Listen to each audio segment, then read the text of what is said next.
We are talking about a case that takes place in Seoul, South Korea. And we're going to start with a man named Kwon Young-chul. He was preparing to leave for work just like any other day. It's 9 in the morning, but he doesn't work like your typical 9 to 5 job. He's not going to be home tonight. In fact, it wouldn't be another like 26 hours till he got home. He worked 24-hour shifts.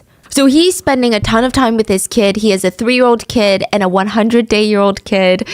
He's just trying to get as much family time as possible because 24 hours without them, he's not going to be able to tuck them into bed. He's not going to be able to eat dinner with them tonight. And lastly, he looks at his wife and he knows. It's like at the tip of her tongue. She just wants to say it. She wants to blurt it out, but she knows she can't.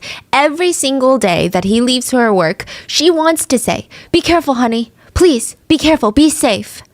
But it's a superstition. Much like the healthcare workers at hospitals, they never say, "Oh, it's a slow night, it's a calm night." She never says, "Be careful," because it's the assumption that he's in some danger.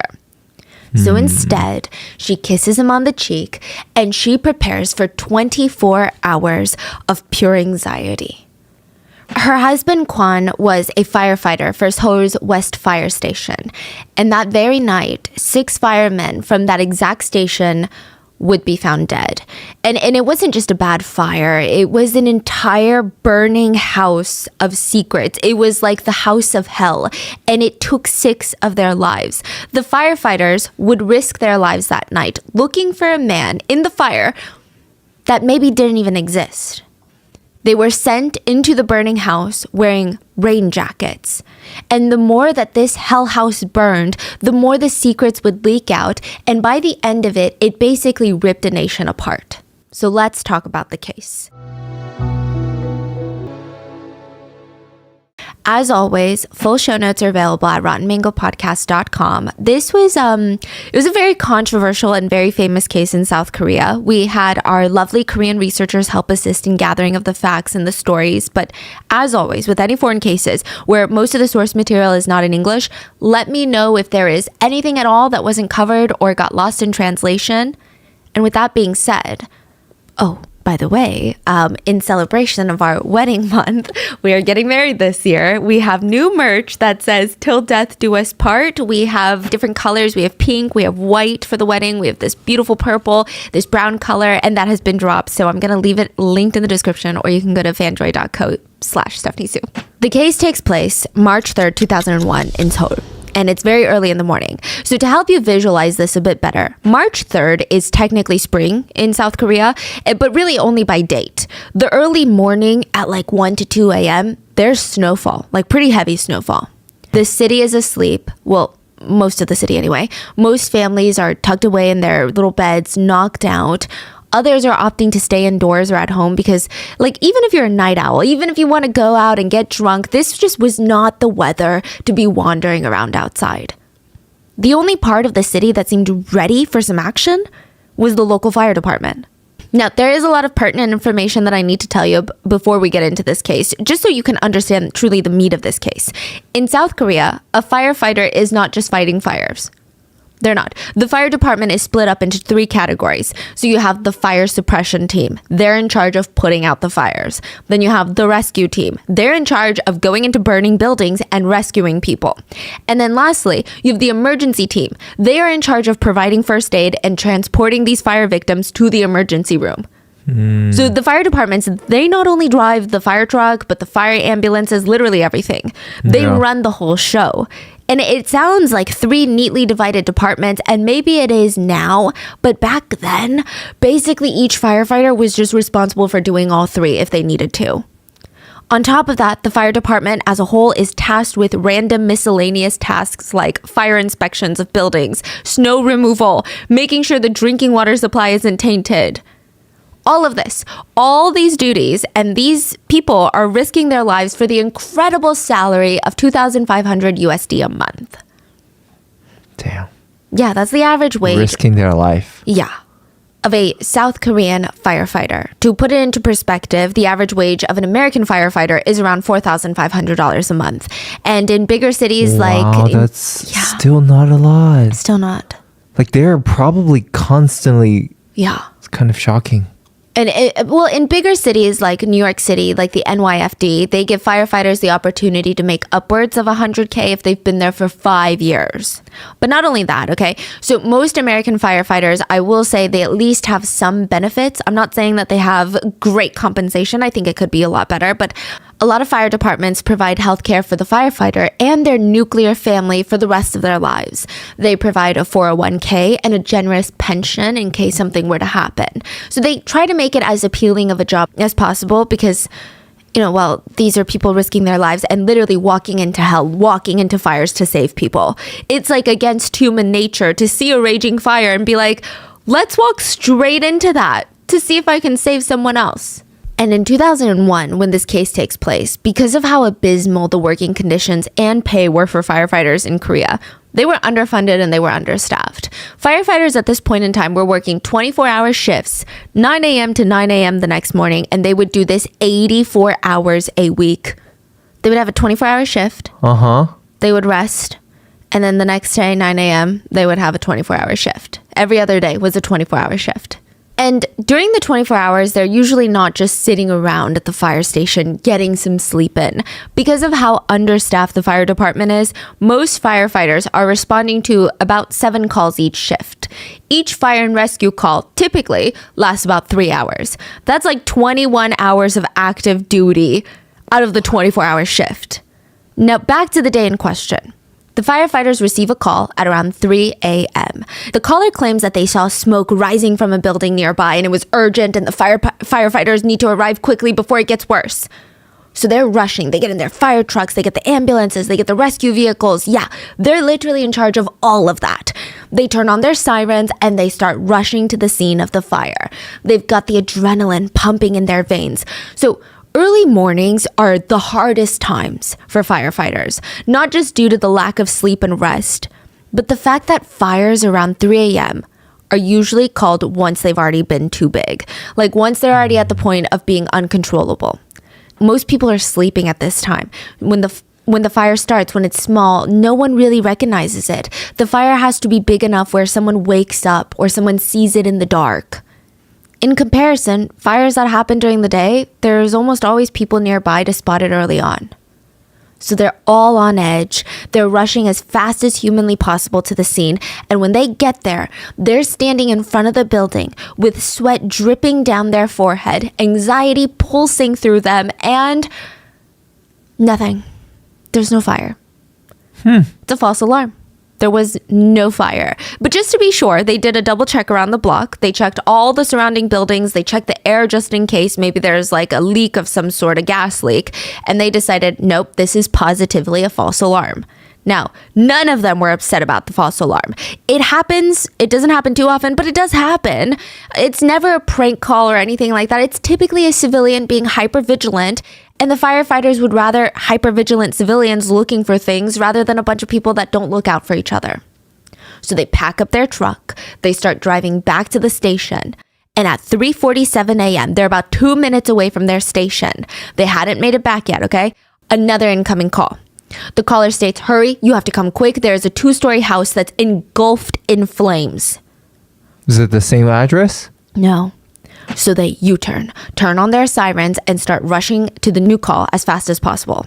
Now, a lot of the firefighters in the truck remember this feeling of not relief, but thankfulness, like a feeling of gratitude. They almost thought, thank God we didn't make it back to the station and gotten out of our trucks. I mean, yeah, we're trained to get into the trucks as fast as possible, but still, that's like still a minute to assemble everyone, get back into the truck, to pull out of the fire station. I mean, at least this way, we're still on the road. We still have all of our gear. We could save a few minutes. And a few minutes, when it comes to fires, you could save a few lives. So for us regular people, 2 minutes feels like nothing. To firefighters, it can mean saving a life or it can mean death. I think even with this information of how these firefighters felt about this call, you can see where their hearts are at. So, side note, they would head straight to the site of the fire, but another fire team was also dispatched from a different station. So they're all driving as fast as they can, gearing up for this. So there's 2 separate trucks going there. And I think the feeling, at least for the main truck that we're following, is, what are the odds that it's 2 false alarms? This one's probably Yeah. real. So let's get ready. The first one was a false alarm. What are the odds? This one feels even more real. They're racing, their adrenaline is pumping, and all of a sudden the fire truck screeches to a stop. The driver slams on the fire truck's brakes and everyone is looking up confused like, are we here? I don't see a fire. And for a split second, they just soak in, what the hell is going on? And it's freaking bad.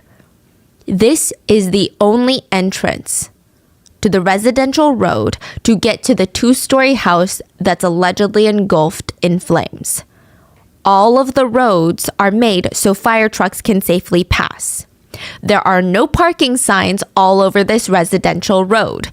Yet, both sides of the street are lined with illegally parked civilian cars. To be even more specific, the residential road was said to have been about 20 feet in width, which is why you're not allowed to park on either side of the road. But there were cars parked on both sides, parallel parked on both sides of this residential street. So both sides are not allowed parking, and there's cars on both sides. Lined up. Oh my God. So I'm just going to give you some mathematical perspective because I think it helps visualize. The street itself is about 20 feet wide. The average non-commercial vehicle is about 6.5 feet wide. And with both sides of the road filled with these parked cars, that means there's about 13 feet of road taken up. And that's if the civilian cars are parked literally right on the street curb on both sides, which I highly doubt. Now you only have 7 feet of space in the middle of the road left. A fire truck on average is 10 feet wide. Wow. The fire truck is not getting through. In fact, I would imagine that a regular sedan would not make it through. And this is completely immature and a very naive part of me while I was researching, and I was so frustrated. I'm like, why can't the government just back them up and they just ram through the cars? But I'm an idiot. That would probably be in and of itself a fire hazard and lawsuit galore. But it's just that feeling of like, okay, come on now. Are you serious? Like, there is an emergency. They should be able to do something about it. And if you're like, well, don't be obnoxious, Stephanie. You don't have to ram through them. Just push them out the way. I think if it had just been one illegally parked car or two, the firefighters could have gotten out and pushed the car out of the way. But with that many cars, I'm talking it was back-to-back cars parallel parked. Wow. Just there was nowhere to even push them to. They would waste so much valuable time moving these cars. To try and find the owners of these cars, they don't know which apartment building they belong to. They don't know how to wake all these people up. Do they go door to door? I mean, it's crazy. That would waste valuable time. So I digress. The fire truck was unable to make it through the only road to the house that was on fire. And they're still at least like 500 feet away. Without their fire truck, the fire is going to be even more difficult to extinguish. There's no other entrance? No. So what did they do? The firefighters do not waste any time. They take half a second to register what's going on, and then it's all hands on deck. They open the doors. They grab their gear, about 35 pounds of gear per person, and they start booking it. They start running. They needed to bring with them their massive oxygen tanks, their masks, cutting tools like pipe cutters, ropes, fire hoses, sledgehammers. They start organizing and barking orders. A few were tasked with finding the local fire hydrants on the street, avoid curved alleyways because that messes with the water pressure, and start connecting the long, impossibly heavy hoses to them and run them to this 2-story house. Start running with these massive hoses. Which, side note, the house on fire was so bad that they could see it from a distance. So they knew it wasn't a false alarm. That house is on fire. They would need all the help that they could get, but they couldn't even bring their trucks up to the house. I don't know how, but very quickly they're able to attach 12 fire hoses to the fire hydrants, bring it to the house, and the fire was as bad as it gets. It was a 30-year-old house, 2 floors, and the flames coming out of this house were angry, bright red flames jumping out of the windows already. The house looked like it was the sun. The whole city was dark and asleep, and this house was burning bright.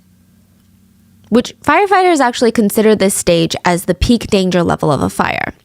If you arrive at a house and you see that the blaze is already coming out of the windows, it typically means everything inside has already been burnt to a crisp, and the fire is just like hungry for more things to consume and to eat.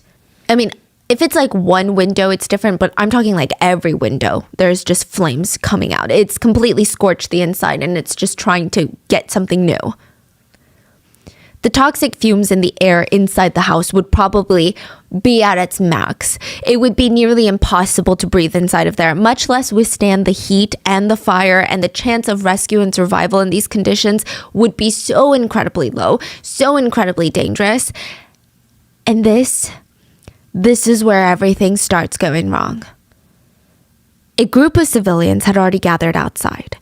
This 2-story home was basically a converted duplex. So the landlady, she is a 66-year-old ajumma who lives on the first floor with her 32-year-old son.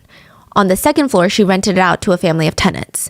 Now, they made it out safely. Neighbors had also come out to see what was going on, and a woman pushes through the crowd. She's the 66-year-old homeowner. And she looks like she's about to have a complete and utter mental breakdown. She's latching onto the firefighters, grabbing onto them, crying at them, pleading with them. She's screaming, my son is still in the house. Please, you have to go save him. My son is in there. The firefighters look at each other. It wasn't even a question. They were going in. So they turn, they face the house on fire, and they run into it without a second thought. They knew the rate of survival inside that house. I mean, her son was probably dead. It's like slim to none. But they had to try, right? I mean, what's crazy to me is that firefighters will say, these specific firefighters, when they're interviewed, they'll say things like, well, it's my job. I think it's just who they are, because I feel like I would not be able to do that even if it's my job. These firefighters chose to walk into a burning house to save someone they never even met. They didn't even know. They didn't even love. And how do you even describe a person like that? So once the firefighters are inside the house, they can't see anything. Everything was like a thick cloud of ash and smoke. And they have a fire suppression team with them. They have the fire rescue team with them. So they're basically moving as a unit. They would have a couple of the firemen hosing down so that none of them are getting burned. And then they would go and look for look for any signs of life. Everything was like a thick cloud of ash and smoke. And they had these headlamps, but it did nothing. It wasn't just dark. There was like a literal cloud of toxic fumes that had taken over the entirety of the house. The visibility was said to be about 2 feet away from their face. All they could do was try. They're trying to calm down the flames while they're rushing through the house looking for any signs of life or just another person. And they search as best as they can, and they find nothing. I think that they would have honestly kept trying to look, but they knew what was going on. They looked around them. They saw the condition of the house. This house was going to collapse. So you're like, wait, what? This is a fire. Why is the house collapsing as if it's an earthquake? This is a 30-year-old house. And the way that it was structured, there was fire everywhere. They had to put water into the house to take down the fire, right? Water is heavy. Most houses cannot withstand absorbing that much water, especially a house that's 30 years old. So they said the house is due to collapse. So they reluctantly leave and they walk out and they're like, okay, maybe the sun is somewhere else, because even though we didn't have all the time in the world, we diligently checked every single room and we didn't see any signs of life. So they walk out and the mom is screaming at them. Why are you coming out alone? You're supposed to be in there getting my son. My son is in there. I'm telling you that my son is in that house. How can you not save him? How can you leave him to burn? And these firemen, they're looking at each other like, this house is about to go down. They're trying to explain to her, your house right there, it's gonna fall any second now. And she's like, I don't care. My son is in there. My son. She's like begging them, holding on to them, latching on to them. One of the firefighters later stated, yeah, it's difficult work. We had undeniable information that a family member is telling me with 100% certainty that another person is inside of there. I have to search 2, 3, 4 more times until I find that person. So they go back in. They search even more thoroughly this time. They comb through every single room, every single bathroom, checking the floors, the corners. Maybe the son was hiding to protect himself from the smoke and the flames. One of the firefighters, the one from the beginning of the story, Kwon, he said that he was going to go outside and check if the building had an underground boiler room. This would help maybe control the fire, but also maybe the son had managed to get there from inside the house. So he went out of the house and steps down into kind of like this underground basement step. And at 4:11 a.m., just moments after he stepped down, there was a boom, followed by a series of gut-wrenching noises. Firefighter Kwan was knocked out very briefly, unconscious. He wakes up, he's dazed, and he gets up from like that 2-basement step. He saw the sky. He saw the houses nearby. He saw everything. The 2-story house that had been the center of the whole neighborhood on fire was now at the height of his hip. It had been completely flattened. It had collapsed on itself. Just fell. He's outside. Yeah. It was basically pancaked. And everything and everyone... Is the fire still going on though? So most of the fire had been extinguished, but the problem is the toxic fumes are still in there. Uh-huh. And everything and everyone inside were now trapped in rubble, like just a giant pile of concrete. Who's in there? 10 firefighters, the son. So like 11 people. The saddest part of all of this is that the firefighters, again, knew that this house was probably going to collapse, but they still had to search for the son. They knew that this was an older building. It most likely would never withstand all the water that it was absorbing. But still, firefighter Kwan said that he cannot explain the utter horror that he felt when he saw that building at his hip height, hip level. And all of his fellow firefighters, his friends, they were under there. He suffered a massive injury to his shoulder because he was like next to the house when it pancaked. So of course there's going to be debris. There's going to be things that hit him. He was knocked unconscious briefly, but he goes straight to work. He tears the injury in his shoulder even more, but he doesn't care. He screams out into the middle of the night, "Where are you? Are you in there? Where are you?"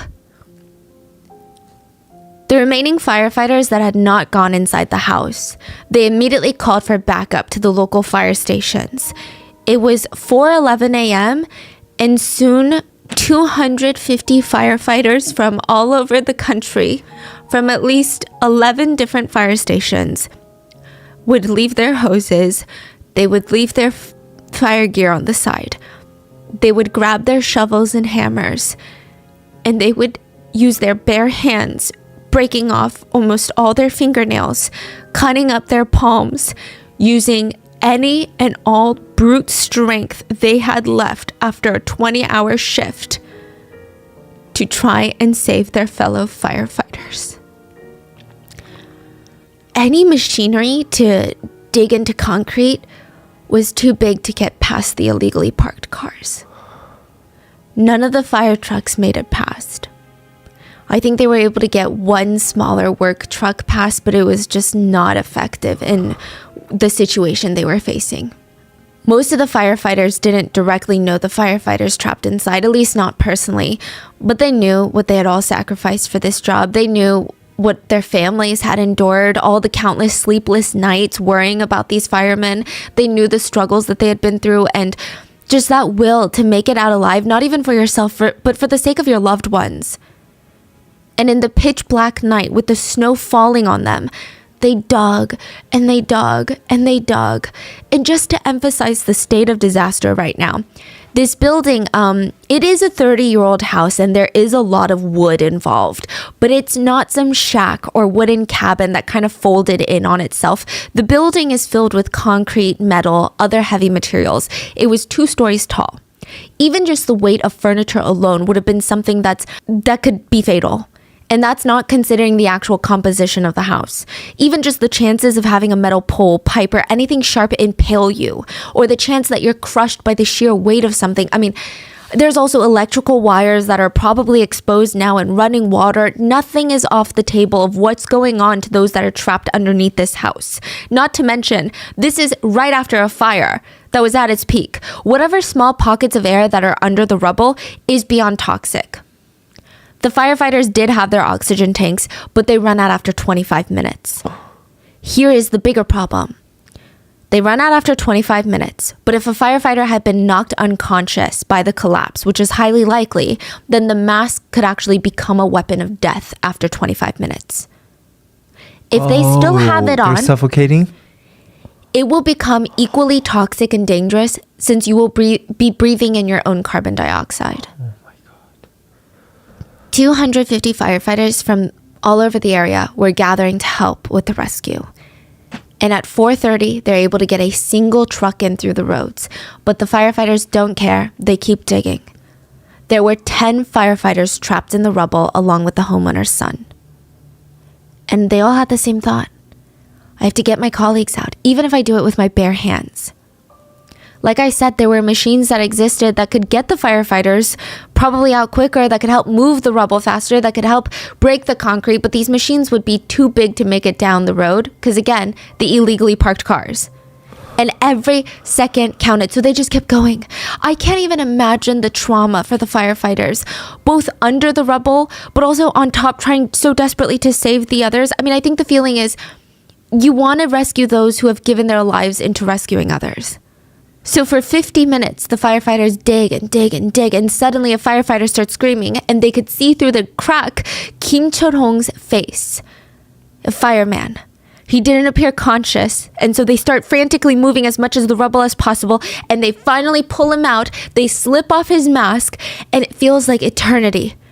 And they're waiting in silence, and in that cold air, they see a little bit of that, like, you know, when it's cold and you're breathing, you can see a little bit. He's breathing a little bit. So they rush him to the hospital, and this gives the firefighters the strength they need to continue. They had no idea if he was going to wake up in the hospital, but he was breathing, even a little bit.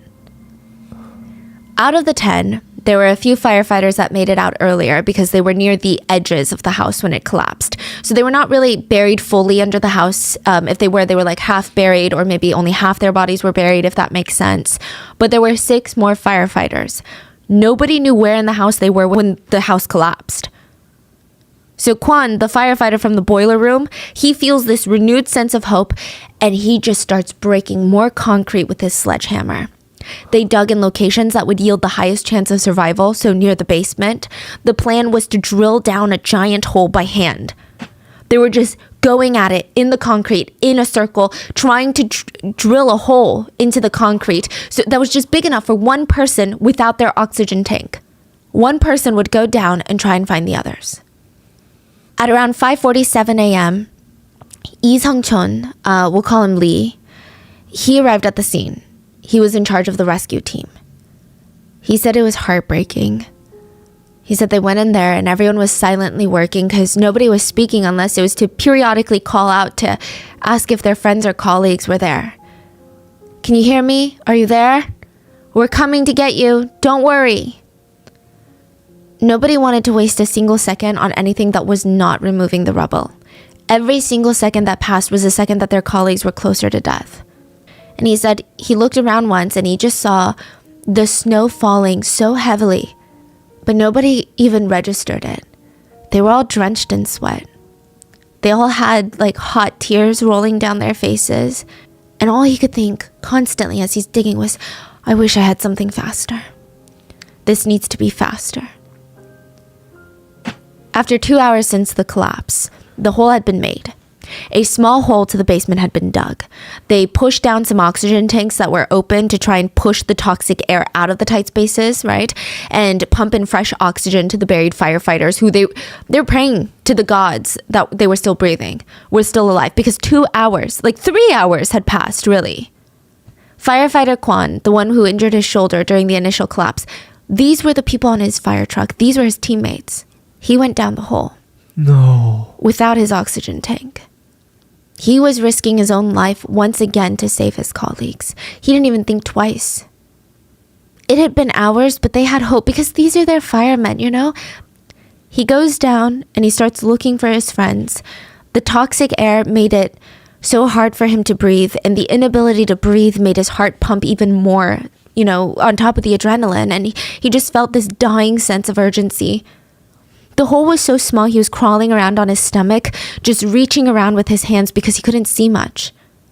And he just remembered thinking, please, anyone, someone, please. And he kept sweeping his hand until he felt something. At 7:34 a.m., he touches the arm of firefighter Lee Seung-gi. He would be the second firefighter saved. Wait, there's still 8 more in there? Yeah. When they pulled him up, they realized that he had taken off his own mask, meaning he must not have been unconscious for that long. This gave everyone hope, and like I said, they were moving as a unit when they were going through the house, right? So they rush him up, rush him to the hospital. Firefighter Kwon stays under, looking for the rest of his colleagues. And from there, one by one, the firefighters found their friends. They were all unconscious. This was right before 8 a.m. So after 3 hours and 46 minutes since the building's collapse, all the firefighters were found and rushed to the hospital. Firefighter Kwon, like I said, these are his direct colleagues, the ones that he sees every day, the ones that he trusts to have his back. Like, these are his partners in this very scary business. And he said that he just wanted to run. He wanted to run to meet the ambulances at the hospital just to make sure they were okay. But he couldn't, because their work was not done. The firefighters had pulled out their colleagues, but there was still someone missing. The missing son. He was still in there. And with just as much passion and just as much urgency, they dug and dug for the homeowner's son. And the reason that they had gone into that house in the first place was for this son. So they continued to dig, and their radios would go off and news would be shared. Their sledgehammers would slam against the concrete. An alert would come in. Firefighter Park Chun-woo, 32 years old. He had been a fireman for 8 years. It wasn't really in his life plan. He actually wanted to go to college and pursue a different career, but his parents' business failed and he just needed to make money. So he sacrificed everything to become a fireman, make money, and he would be starting his own family next week. He actually had a wedding planned next week, and he was going to marry the love of his life. And the last note he ever left for his soon-to-be wife was, "I will always take care of you." Firefighter Park Chun-woo was pronounced dead at the hospital. The firemen cried, and tears dropped into the rubble, but they kept going. They had to find the son. Their sledgehammers would slam against the concrete, and an alert would come in. Firefighter Kim Chul-hong, 38 years old. He personally volunteered to go from a desk job in the fire department to working in the field to fighting fires. His mom had suffered a stroke recently, and they had just all these piling medical bills. So he put his life on the line, literally in the line of fire, and he would bring in $300 more a month. And they really needed that money. Firefighter Kim Chul-hong was pronounced dead at the hospital. Tears dropped into the rubble, but the firefighters kept going. Their sledgehammers would slam against the concrete, and an alert would come in. Firefighter Chung Seok-chan, 36 years old. He was known for being very goofy. Like, he was always very smiley and goofy, and he was the father of 2 children. He was one of the most selfless people on the team, they said. He had been involved in over 4,500 rescues. He was a former Special Forces officer. He was a veteran. I mean, his whole life, he basically served the country. And his wife would constantly scold him every day before work. She would say, "Honey, can you please not be the first one to help all the time? Just stay back a little. You're getting older." And he would always smile a goofy little grin because he hated lying to his wife.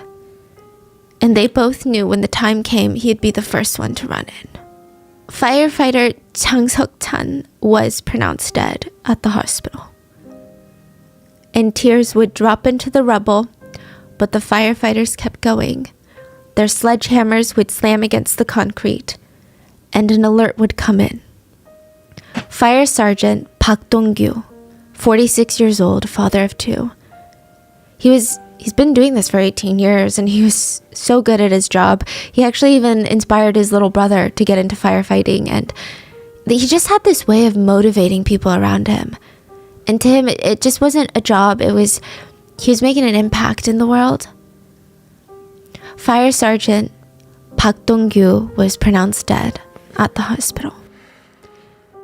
Tears would drop into the rubble, but the firefighters kept going.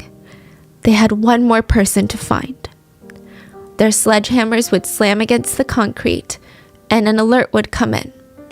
Firefighter Park Sang-ok, 34 years old, father of a 3-year-old daughter. He was a really big family guy. He was so excited. He was telling everyone at the fire station how he finally saved up enough money to move his entire family into a bigger house that spring. He was excited to give his elderly parents a bit more space so they could feel more rested and feel more settled. And his colleagues always poked fun at him because no matter how busy he got, no matter how tired he was, he always called his wife 2 to 3 times a day. And everyone teased him for being so obsessed with his wife, but they all secretly respected him. They all know what it's like to have a loved one that's nervously waiting at home. Firefighter Park Sang-ok was pronounced dead at the hospital. And tears would fall into the rubble, but the firefighters kept going. Their sledgehammers would slam against the concrete.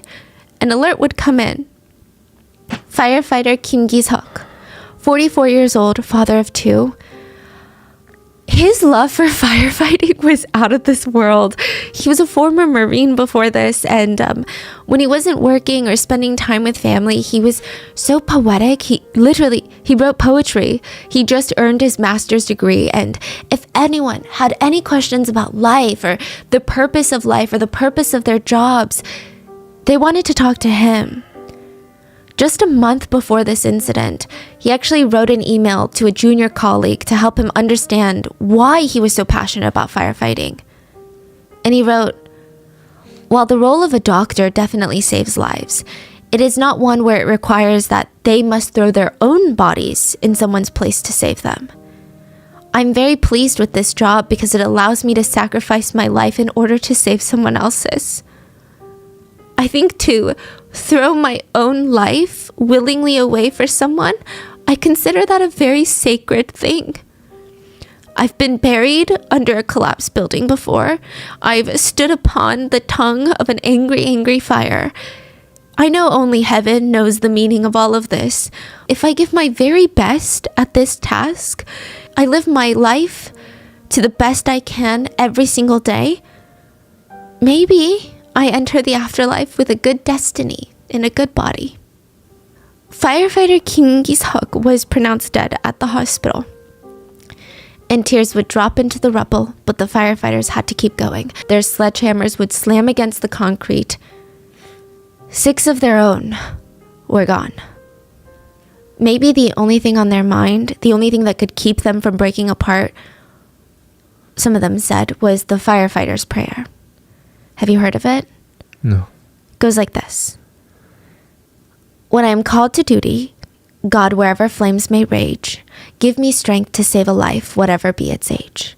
Help me to embrace a little child before it's too late, or save an older person from the horror of that fate. Enable me to be alert to hear the weakest shout, and quickly and efficiently to put the fire out. I want to fill my calling and to give the best in me, to guard my neighbor and protect his property. And if according to your will, I have to lose my life, bless with your protecting hand my loving family from strife." But what if it was all for nothing? There is a very famous Korean proverb that goes, 무심코 던진 돌에 개구리는 죽는다. And it translates roughly into a rock thrown carelessly by one person can bring death to an innocent frog.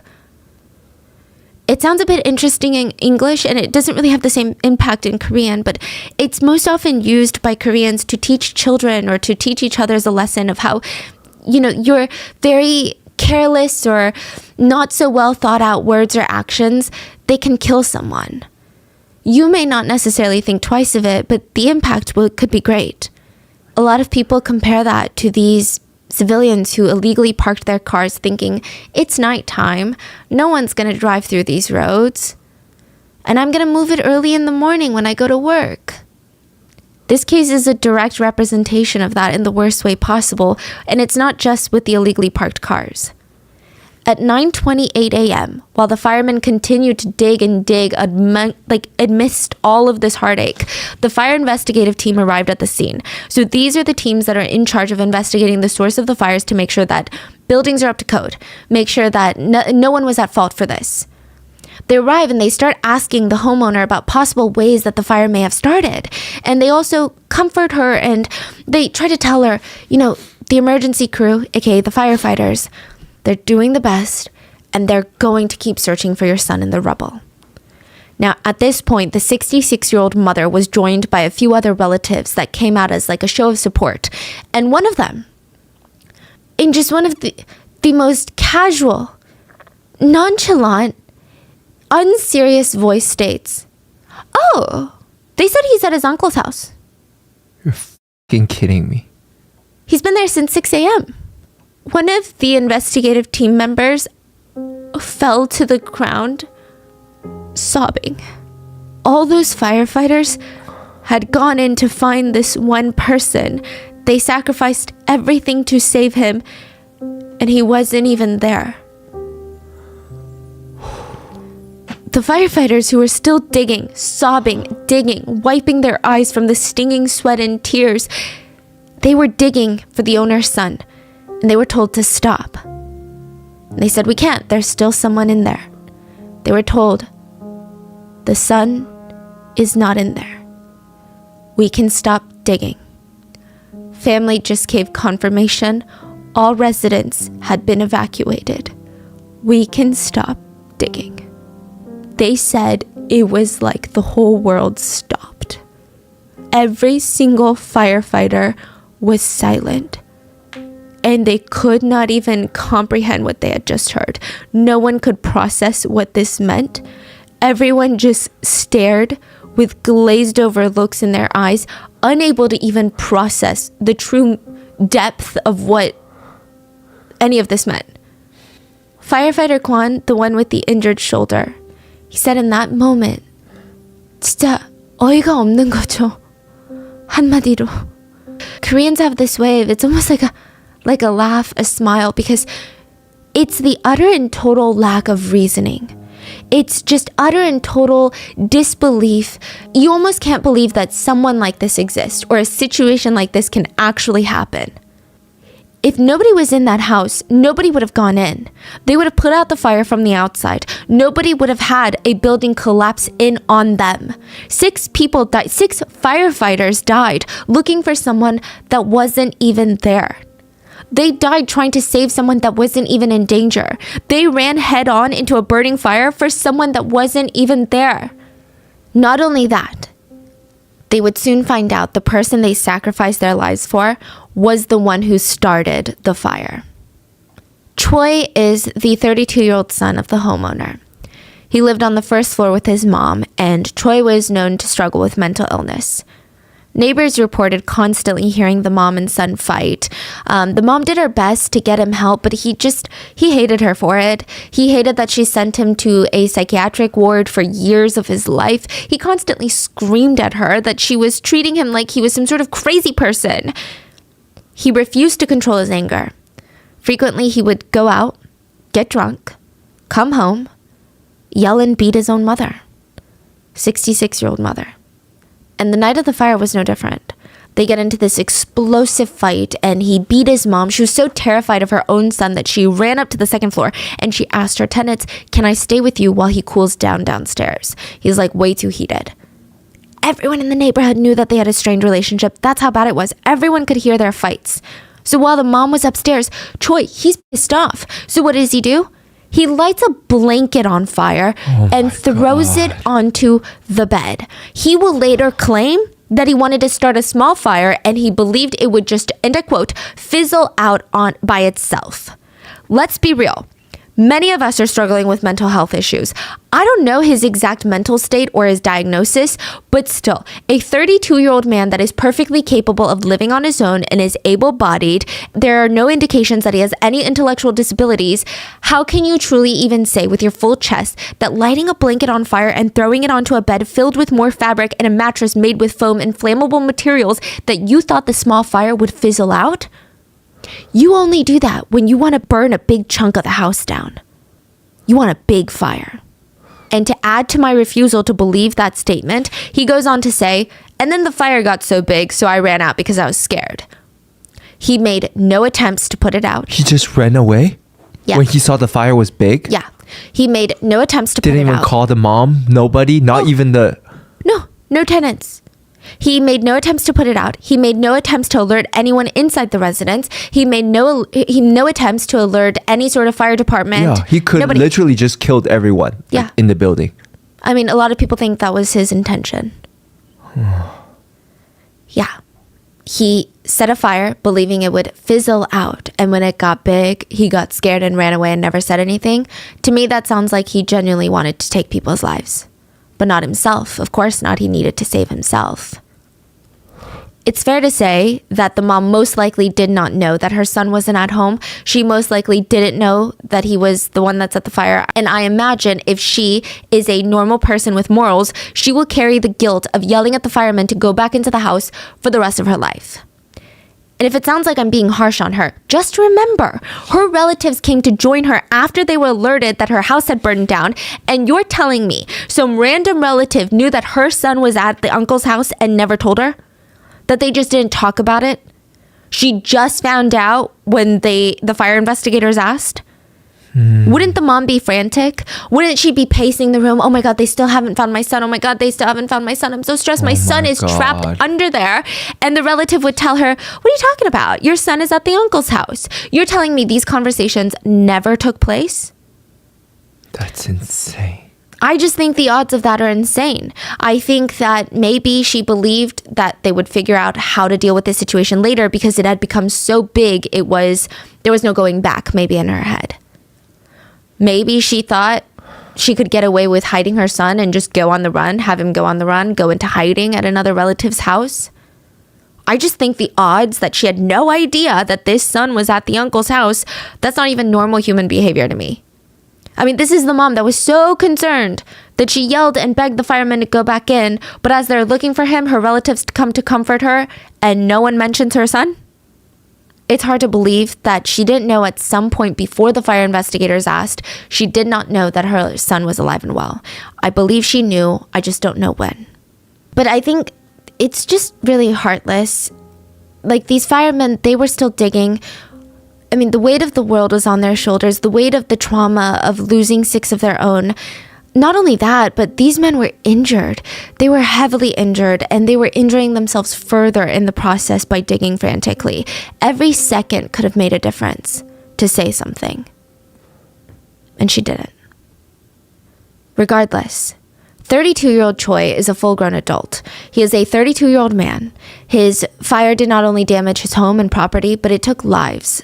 March 5th, 2001, a joint funeral was held for all 6 firefighters.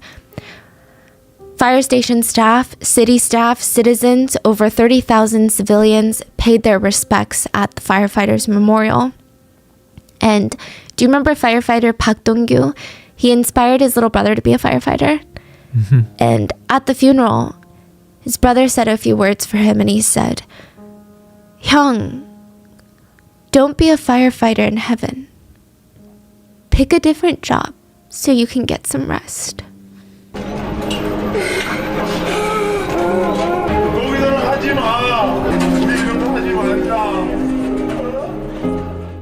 Their bodies were laid to rest at the Daejeon National Cemetery. It is a cemetery reserved for those who have given the ultimate sacrifice for others and for the nation. The same day, Choi was arrested for arson and causing bodily harm and building damage, but not for the loss of lives, not for murder. He was arrested, but he was given an anger-inducing sentence. The court stated that since he had been hospitalized 3 times in the past for mental illness, he would get a reduced sentence of just 5 years in prison. He would have been released in 2006. We don't have any updates because Korea has some pretty strict privacy laws. We don't have any much updates of his current situation or status, and we have no idea what he's doing out there. Out of all the firefighters that were pulled from that collapsed building, that were like fully in the building, not the ones that were half buried, not saying that their trauma was not comparable, but only one survived, Lee Seung-gi. He sustained brain damage in addition to lower body paralysis. He was left bedridden for a very long time, and he has no memory of that day. He said he lost that memory. He said he met with the families of his lost colleagues, and he just feels So much burden and guilt. He feels like he's responsible. His survivor guilt is really bad. And he said that if he were ever lucky enough to go to heaven and to see his former colleagues, he would ask them, 잘 지냈냐? You been well? And he said he just lives for the moment to see them again. And when he was asked, what would he do if the same situation were to arise? And he said, well, I have to go in.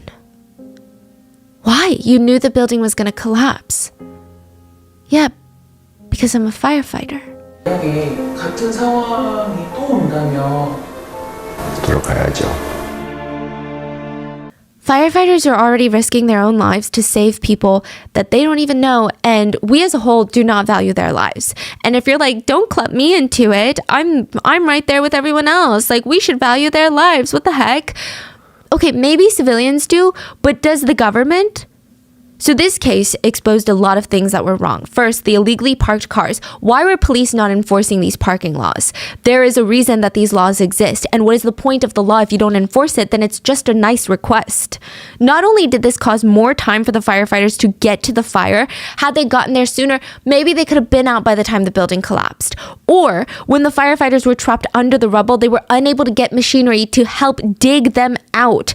That could have saved firefighter lives, but because the illegally parked cars, neither of those things were able to come true. Instead, firefighters spent hours digging their colleagues out with their own bare hands. But that's not even the end. I wish it was the end. I wish the problem was Troy and some illegally parked cars. But the problem is so deep. Netizens started looking into fire departments in South Korea after this incident, and they just wanted to know, first of all, how much are these people getting paid to do the jobs that nobody wants to do? And they were getting paid next to nothing. On top of that, fire departments in Korea were so severely underfunded. Police departments, emergency departments, these are like the counterparts of fire departments. They were receiving much more funding than the fire department. Police departments also received adequate medical care. They had paid time off. They had recovery time off. They had therapy, physically and mental therapy. They were always fully equipped with gear on the job. They also were not severely understaffed. Firefighters, on the other hand, they had no medical benefits. They had no therapy, no physical treatment, no medical benefits. In Korea, there are hospitals that are dedicated for police officers, for soldiers, like we have veterans hospitals here in the US. There are no hospitals, well, there were no hospitals for firefighters. They were understaffed, overloaded with work, and in 2001, just to give you a little bit of a comparison, the whole country of America, because I know that there's some bigger cities and some smaller towns, but on average, America had about one firefighter for every 280 residents.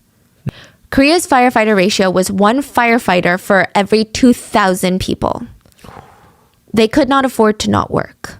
Not just to pay their own bills, but they worked 24-hour shifts, nearly 90 hours a week, and they received no support. Just to share with you how bad it was, remember firefighter Kwan? Mm-hmm. A picture went crazy in South Korea because the collapsing of the house injured his shoulder. And for hours, he used that injured shoulder to dig his colleagues out. These are his colleagues. These are his partners. He just lost 6 of them. He climbed into a hole, inhaled toxic fumes for God knows how long to try and save these people, and none of them really survived. He was responding to another emergency call as a firefighter less than 24 hours later. The very next day. Because he had to work? Yeah, they were so understaffed. And the way that they would tell him isn't even just, oh, then you're going to get fired. It was, well, if you don't do it, no one's going to do it. And I guess people will just burn to death. What is he going to say to that? It wasn't even about the money. Unbelievable. It's like these firemen were basically being guilt tripped into working nonstop because the fire department would say, I'm sorry. Yeah, this is all government's fault. This is the issue here. Yeah. You're not funding it enough. Yeah. So the very next day, he's at work. No time to heal physically or mentally or emotionally. It was just get back out there. He said for 6 months, all he did was drink nonstop to cope with his trauma. He said at one point he was actually treated like a selfish person by his superiors to even want a day off to emotionally and mentally recover, and let alone physically. No one was there for him. The country failed him. But that's not all. If he were to seek help, he would have to pay out of pocket. So the way it was set up in 2001, if firefighters were injured on the job, they would have to pay for the medical treatment first and then apply for compensation later. But because of underfunding, there would be a big chance that they would not get compensated.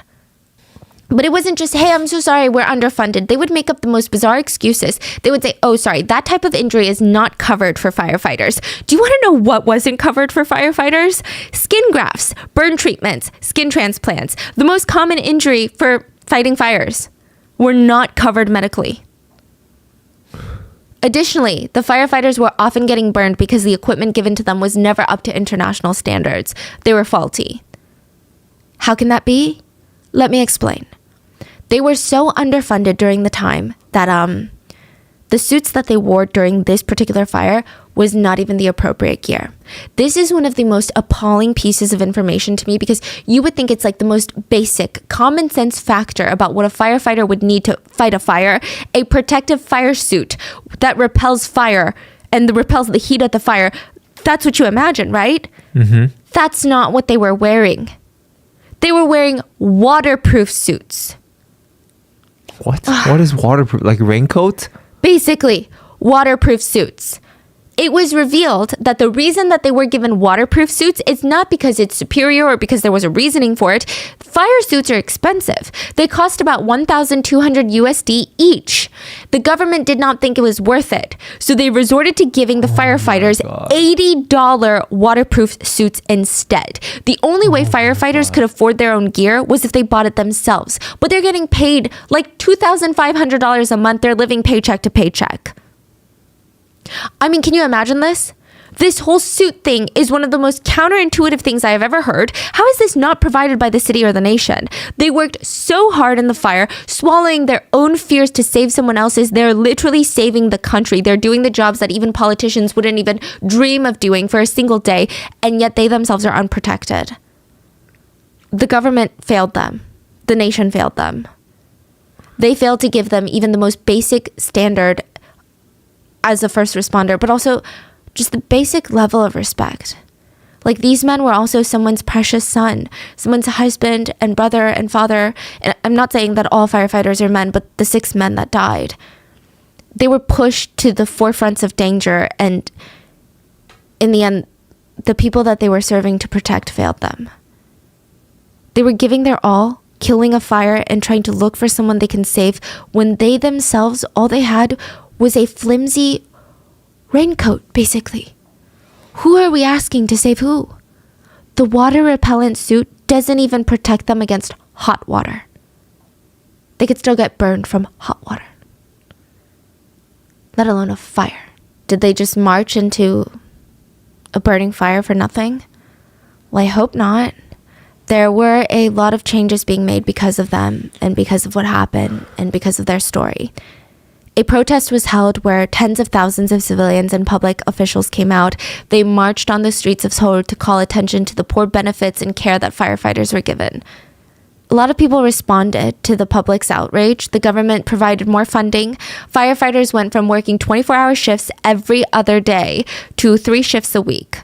It's still more than 40 hours. That's like, what, 70 hours a week? They were given orange fire suits that were fire repellent, and they're building a fire hospital for firefighters who need medical care.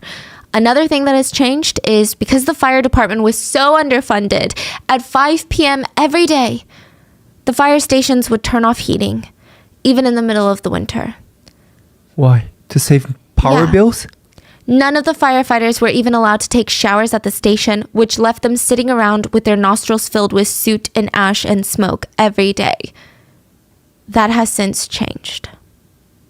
There's still a lot of work to be done. As of 2011, an investigation uncovered that firefighters were still sharing oxygen tanks. They did not have enough protective equipment to go around.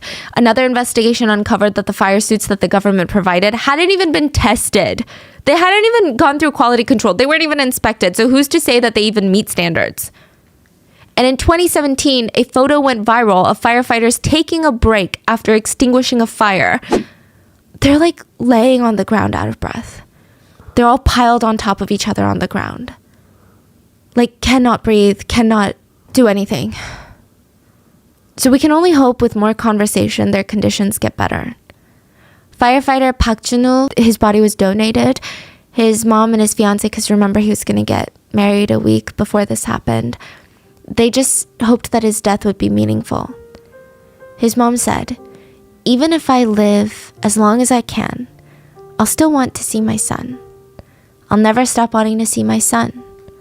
But at such a young age, he died. But he died doing good things for others, so I can say, my son was great." His mom made a monument in her front yard for her son, and she said that she was just so afraid as she was aging, as she got older, that his memory would fade. So she hated the idea that her son would be forgotten in this world. And every day, that's kind of like her purpose in life. She gets up very early and she wipes down each and every crevice of that monument, and it gives her purpose. And she says a little prayer that his death was not meaningless and that things are changing for the rest of the firefighters. She has the fireman's prayer engraved on there. And one of the leading rescue team officers that worked so hard to get his colleagues out, his name Lee Sung-chun, after the incident, he was left with this huge scar on his left shoulder. And he got a tattoo to cover it. And the tattoo reads, and this is a motto that most firemen go by: first in, last out. Even after the nation failed him, everyone failed him, he still lives by this motto. He's still at the front lines of every fire. He carries a picture of one of his closest friends that passed in the incident in his wallet. And he said, "Look, we're still fighting fires together." And that's it for today's case. So please stay safe, and I will see you guys on Wednesday for the main episode.